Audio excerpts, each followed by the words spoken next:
வன்னியர்களுக்கு 10% இடஒதுக்கீடு கேட்டு இன்று போராட்டம் நடத்தப்படும் நிலையில் தற்போது திரு ராமதாஸ் பேசி வருகிறார். அந்த காட்சிகளை பார்க்கலாம். ஈழவர்கள் 4 பேர் முதலமைச்சராக 4 தரம் வந்திருக்கிறார்கள். அந்த சமுதாயத்தை சேர்ந்தவர்கள். எப்படி நடந்தது?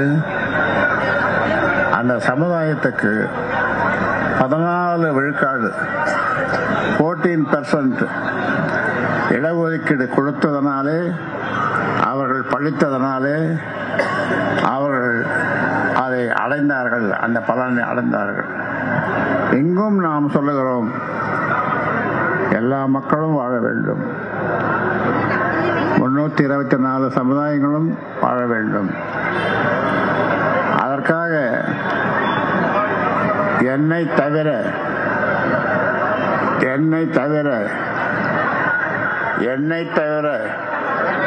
யாராவது போராடி இருக்கிறார்களா அல்லது பேசி இருக்கிறார்களா, வாயை திறந்திருக்கிறார்களா? யாருமே இல்லை.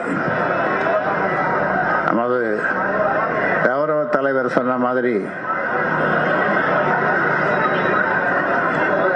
இந்த இடஒதுக்கீடு என்பது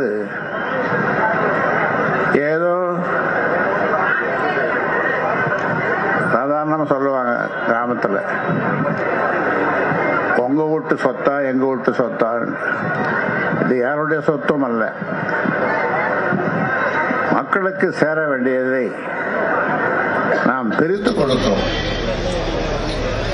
நான் பல முறை இதை சொல்லியிருக்கிறேன். ஒரு மாடு மேய்க்கிற சிறுவனை கேட்டால் அவன் சொல்லுவான், இது எப்படிப்பா அந்த 100 சமுதாயத்துக்கு 100 ஜாதிக்கு கொடுக்கிறது? அவன் சொல்லுவான், மாடு மேய்க்கிற சிறுவன், இது ரொம்ப சுலபம். இந்த ஒரு தேங்காயை எப்படி உடைச்சு பத்தையை ஆக்கி 100 பத்தையை ஆக்கி 100 பேரையும் வரிசையிலே நிற்க வைத்து ஆளுக்கு ஒரு பந்தை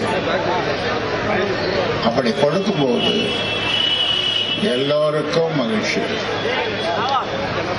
இது ஒரு சாதாரண மாடு மேய்க்கிற சிறுவன் சொல்லுகின்ற. அதே நேரத்தில் நாம் என்ன சொல்லுகிறோம்?